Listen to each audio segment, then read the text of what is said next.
কি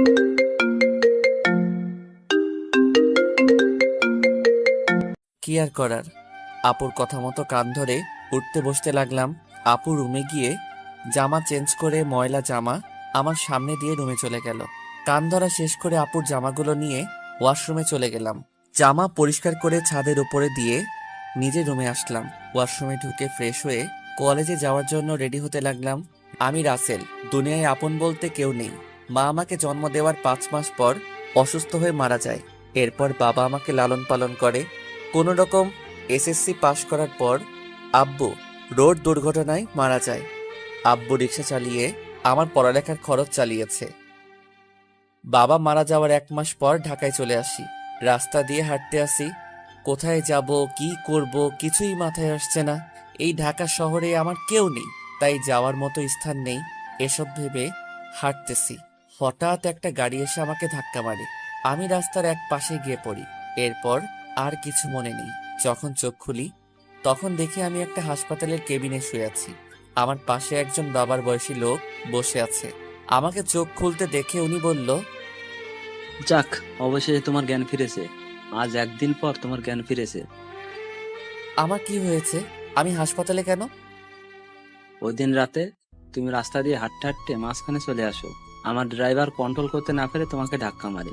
তারপর আমি আর ড্রাইভার তোমাকে ধরে হাসপাতালে নিয়ে আসি। ও, আপনাকে অনেক ধন্যবাদ আমার জীবন বাঁচানোর জন্য। আচ্ছা, আমাকে বলো তো, তুমি রাস্তার মাঝখানে চলে আসলে কেন? আসলে দুনিয়ায় আপন বলতে আমার কেউ নেই। আম্মু জন্ম দেওয়ার 5 মাস পর অসুস্থ হয়ে মারা যায়। এরপর বাবা ছিল। 1 মাস আগে বাবা সড়ক দুর্ঘটনায় মারা যায়। এরপর ঢাকায় চলে আসি কাজের খোঁজে। এই ঢাকা শহরে আমার কেউ নেই, তাই কোথায় যাব কি করব এসব কিছু ভাবতে ভাবতে হাঁটতেছিলাম। তারপর কি হলো আপনি তো জানেন। কে বলেছে তোমার আপন কেউ নেই? আজ থেকে আমি তোমার সব। তুমি এখন থেকে আমার বাসায় থাকবে। আপনার পরিবারের মানুষ কি বলবে? আর আপনাকে তো আমি চিনি না। আমার পরিবারে আমি, স্ত্রী এবং একটা মেয়ে আছে। আর আমি হচ্ছি বাংলাদেশ টপ বিজনেসম্যানদের একজন, নাদিয়া গ্রুপ অফ কোম্পানির মালিক রহমান শিকদার। নাদিয়া হচ্ছে আমার মেয়ের নাম। আমি আপনার বাসায় যেতে পারি, কিন্তু আমাকে কোনো কাজ দিতে হবে। তুমি আমাকে আপনি করে বলছো কেন? এখন থেকে আঙ্কেল বলে ডাকবে। আর তোমাকে এখন কোনো কাজ করতে হবে না। কতটুকু পর্যন্ত লেখাপড়া করেছো? জি, আমি এবার এসএসসি পাশ করেছি। ঠিক আছে, তাহলে তুমি আগে পড়ালেখা শেষ করো, তারপর আমার অফিসে চাকরি করবে। আপনি অনেক ভালো মনের মানুষ আঙ্কেল। দুনিয়ায় আপনার মতো মানুষ থাকলে মেধাবী ছেলেগুলো রাস্তায় থাকতে হতো না। আচ্ছা ঠিক আছে, তুমি এখন রেস্ট নাও। আমি ড্রাইভারকে ফোন দিয়ে বলে দিচ্ছি, সে খাবার নিয়ে আসবে। খাবার খেয়ে ওষুধগুলো খেয়ে নিবে। আমি ডাক্তারের কাছে যাচ্ছি। এ কথা বলে আঙ্কেল কেবিন থেকে বেরিয়ে গেল। আজ 2 দিন পর আমাকে আঙ্কেলের বাসায় নিয়ে আসছে। আমাকে আন্টির সাথে পরিচয় করিয়ে দিল। আন্টির কথা শুনে বুঝতে পারলাম উনি আঙ্কেলের মতো অনেক ভালো মানুষ। বিকালে ওনার মেয়ে কলেজ থেকে আসার পর আমাকে তার সাথে পরিচয় করিয়ে দিচ্ছে। নাদিয়া আপুর কথা শুনে বুঝতে পারলাম উনিও অনেক ভালো মানুষ। আমাকে কত সহজে আপন করে নিচ্ছে। সুন্দরভাবে চলছিল আমার জীবন। আমাকে নাদিয়া আপুর কলেজে ভর্তি করিয়ে দিচ্ছে। নাদিয়া আপু প্রতিদিন ওনার সাথে করে কলেজে নিয়ে যায়। নাদিয়া আপু এবার ইন্টার ফাইনাল ইয়ারে পড়ে, আর আমি প্রথম ইয়ারে। বয়সে আমার চেয়ে 2 বছরের বড় হবে। এভাবে দেখতে দেখতে একটা বছর কেটে গেল, কিন্তু হঠাৎ নাদিয়া আপুর ব্যবহার অন্যরকম হয়ে গেছে। আজ 1 মাস থেকে, আগে তো ভালো ছিল, কিন্তু হঠাৎ এত পরিবর্তন কেন? গতকাল রাতে অনেক বৃষ্টি হয়েছে, তাই ছাদে পাতা পড়ে পানি জমে গেছে। 1 বালতির মতো পানি হবে। আমি পানিগুলো কুড়ে নিচে ফেলে দিলাম। হঠাৎ নিচের দিকে তাকিয়ে দেখি নাদিয়া আপু চোখ মুখ লাল করে দাঁড়িয়ে আছে। এরপর দ্রুত নিচে নেমে আসলাম। তারপর কি হলো আপনারা তো জানেন। আপনাদের সাথে কথা বলতে বলতে রেডি হয়ে নিচে চলে আসলাম। নিচে এসে দেখি আপু নাই, তাই আমি খালাকে জিজ্ঞেস করলাম, খালা, নাদিয়া আপু কোথায়? উনি কি নাস্তা করবে না? নাদিয়া ম্যাম তো নাস্তা করে গাড়ি নিয়ে কলেজে চলে গেছে।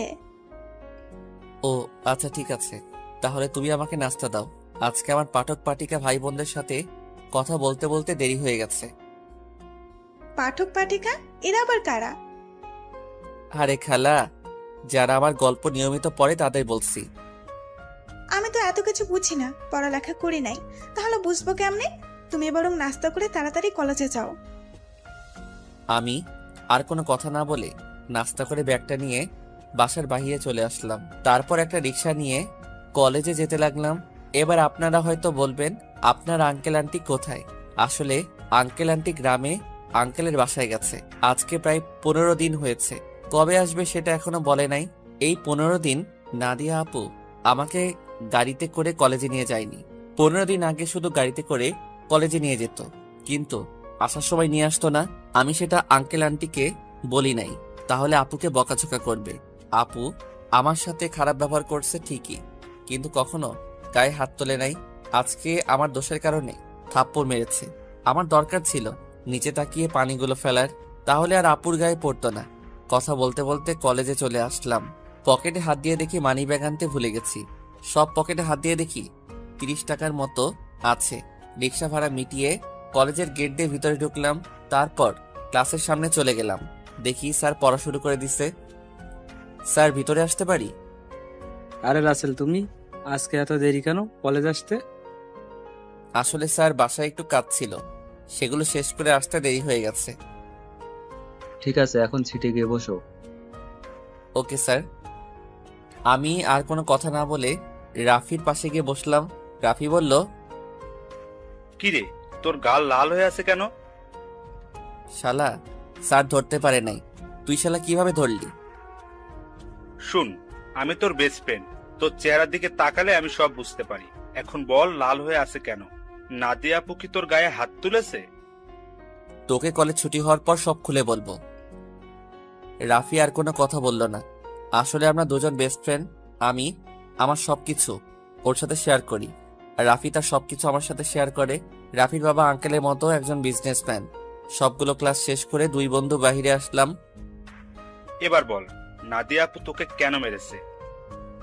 আসলে আমি আজকে সকালে, তারপর সবকিছু খুলে বললাম। এজন্য বুঝি তোর গায়ে হাত তুলবে? হাত তো তুলেছে, আবার কান ধরে উঠবাস করিয়েছে, জামা কাপড় পরিষ্কার করিয়েছে। আচ্ছা, এসব কথা বাদ দে। আমারই ভুল ছিল নিচে তাকিয়ে পানিগুলো ফেলার। ঠিক আছে চল, আজকে তোকে বাসায় নামিয়ে দিয়ে আসি। ঠিক আছে চল। না করলাম না, কারণ আমার কাছে টাকা নেই। রাফির কাছ থেকে অনেক টাকা নিয়েছি, আবার টাকা দিতে গেলে নেয় না। নিজের কাছে খারাপ লাগে টাকার কথা বলতে। কথা বলতে বলতে বাসায় চলে আসলাম। রাফি গাড়ি নিয়ে চলে গেল। আসার সময় আপুকে কলেজে দেখলাম না, মনে হয় কোথাও গেছে। বাসার ভিতরে ঢুকে কলিং বেল চাপ দিলাম।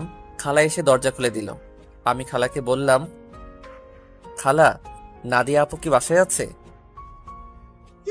তুমি যাওয়ার 30 মিনিট পর বাসায় চলে এসেছে, এখনো রুমে আছে। দেখে মনে হচ্ছে মন খারাপ। ঠিক আছে খালা, আমি রুমে গেলাম। আমি ফ্রেশ হয়ে আসছি, তুমি টেবিলে খাবার দাও। ঠিক আছে, যাও। আমি রুমে এসে ব্যাগটা টেবিলের উপর রেখে ওয়াশরুমে চলে গেলাম। ফ্রেশ হয়ে একটা জামা গায়ে দিয়ে নিচে চলে আসলাম। দেখি নাদিয়া আপু আসে নাই, তাই আমি আপুর রুমের সামনে দাঁড়িয়ে বললাম, আপু দরজাটা খোলো। কেন, কি হয়েছে? খাবার খেতে আসো। সেই সকালে রুমে ঢুকে বসে আছো, কি হয়েছে তোমার? আমার কিছু হয়নি, তুই এখন যা, আমাকে একা থাকতে দে। আপু প্লিজ দরজাটা খোলো, তোমার সাথে আমার কিছু কথা আছে। নাদিয়া আপু আর কোনো কথা না বলে দরজা খুলে দিয়ে বিছানায় গিয়ে বসলো। আমাকে বলল, বল, কি কথা বলবি? আপু তুমি সকালের ওটা নিয়ে আমার উপর রেগে আছো। তোমার যদি শাস্তি দেওয়া কম হয় তাহলে তুমি আমাকে আরো শাস্তি দাও, আমি মাথা পেতে নিব। তারপরেও তুমি না খেয়ে থেকো না। নাদিয়া আপু আর কোনো কথা না বলে বিছানা থেকে উঠে এসে আমাকে জড়িয়ে ধরলো। তখন আপু বলল, তুই আমাকে ক্ষমা করে দে রাসেল, আমি তোর উপর রাগ করিনি। আমি একটা ছেলেকে ভালোবাসি, কিন্তু ছেলেটা অন্য একটা মেয়েকে ভালোবাসে, তাই ওর উপরে রাগ করে তোর সাথে খারাপ ব্যবহার করছি। তুই আমাকে মাফ করে দে। আজকে তোর গায়ে হাত তুলে নিজের কাছে অনেক খারাপ লাগছে, তাই ক্লাস না করে বাসায় চলে আসি। আপু আমি কিছু মনে করি নাই। আমি জানি তোমার হয়তো কিছু হয়েছে, তাই তুমি আমার সাথে এরকম করছো। তুমি একটা বার ওই ছেলেটাকে দেখিয়ে দিও, আমি ওকে আবার তোমার কাছে নিয়ে আসবো। না রে, আর ও আমাকে ভালোবাসে না, ও আমার সাথে প্রেমের অভিনয় করছে। আমি সেটা বুঝতে পারি নাই। মন খারাপ করো না, দেখবে আস্তে আস্তে সব ঠিক হয়ে যাবে। তুমি ফ্রেশ হয়ে আসো, দুজনে একসাথে খাবার খাবো। ঠিক আছে, তুই বস, আমি ফ্রেশ হয়ে আসছি। নাদিয়া আপু ফ্রেশ হতে চলে গেল। আমি বিছানায় বসে আপুর মোবাইল টিপতে লাগলাম। গ্যালারিতে ঢুকে দেখি একটা ছেলের অনেকগুলো ছবি। তার মানে এই ছেলের সাথে প্রেম করত। ছেলেটা দেখতে অনেক সুন্দর। আমি ওই ছেলের কাছে কিছুই না। অবাক করার বিষয় হলো ওই ছেলের সাথে আপুর একটা ছবিও দেখলাম না। আমি মোবাইলটা বিছানায় রেখে দিলাম। কিছুক্ষণ পর আপু ওয়াশরুম থেকে বেরিয়ে আসলো। আমি তার দিকে তাকিয়ে মাথা নিচু করে ফেললাম। আপু মনে হয় বিষয়টা বুঝতে পেরেছে। তাই আপু বলল, আসলে আমার মনে ছিল না তুই যে আমার রুমে। আমি ওয়াশরুমে ঢুকে জামা কাপড় গায়ে দিচ্ছি। ওয়াশরুমে যেতে হবে না, আমি নিচে যাচ্ছি, তুমি জামা কাপড় গায়ে দিয়ে আসো। এ কথা বলে আমি আপুর রুম থেকে বেরিয়ে নিচে চলে আসলাম। কিছুক্ষণ পর আপু জামা গায়ে দিয়ে নিচে চলে আসলো। একটা কথা আপনাদেরকে বলে দেই, আমি নাদিয়াকে নিজের বড় আপুর মতো জানি। দুজনে একসাথে খাবার খেতে লাগলাম। খাবার খেয়ে যে যার রুমে চলে আসলাম। বিছানায় শুয়ে মোবাইল হাতে নিয়ে রাফিকে ফোন দিয়ে সবকিছু খুলে বললাম। তারপর আরো কিছুক্ষণ কথা বলে ঘুমিয়ে গেলাম। সকালে হঠাৎ কে যেন আমার গায়ে পানি মেরে ভিজিয়ে দিল। আমি এক লাফে উঠে গেলাম।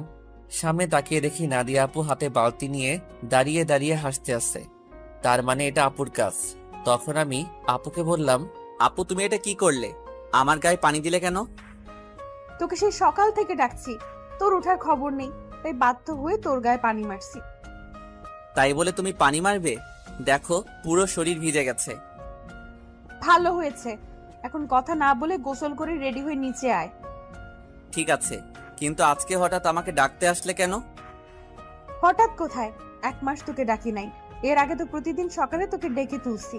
আর কি কারণে তোকে 1 মাস ডাকি নাই সেটা তুই ভালো করে জানিস। ঠিক আছে তুমি যাও, আমি ফ্রেশ হয়ে আসছি। তাড়াতাড়ি আয়। বলে নাদিয়া আপু রুম থেকে বেরিয়ে গেল। আমি দাঁড়িয়ে না থেকে ওয়াশরুমে ঢুকে গোসল করে রেডি হয়ে কলেজের ব্যাগটা কাঁধে নিয়ে নিচে চলে আসলাম। কিছুক্ষণ পর আপু আসলো। দুজনে একসাথে নাস্তা করে গাড়ি নিয়ে কথা বলতে বলতে কলেজে চলে আসলাম। আপু গাড়ি পার্কিং করে বলল, তোর ক্লাস শেষ হলে আমার জন্য অপেক্ষা করবি, দুজনে একসাথে বাসায় যাব। ওকে ঠিক আছে। আপু আর কোনো কথা না বলে তার ক্লাসে চলে গেল। হঠাৎ পিছন থেকে রাফি বলল, কিরে, কেমন আছিস? এই তো ভালো আছি, তুই কেমন আছিস? আমিও ভালো আছি। আজকে তাহলে আপু তোকে কলেজে নিয়ে আসলো? আপু এখন আগের মতো হয়ে গেছে। এতদিন একটা ছেলের কারণে আমার সাথে খারাপ ব্যবহার করছে। ওই শালাকে যদি সামনে পাইতাম তাহলে অবস্থা খারাপ করে দিতাম। ওসব কথা বাদ দে, এখন ক্লাসে চল। ঠিক আছে, চল। আমি আর রাফি ক্লাসে চলে আসলাম। কিছুক্ষণ পর স্যার ক্লাসে আসলো। সবগুলো ক্লাস শেষ করে আমি আর রাফি বাহিরে চলে আসলাম। রাফি তাহলে তুই বাসায় যা, আমি আপুর জন্য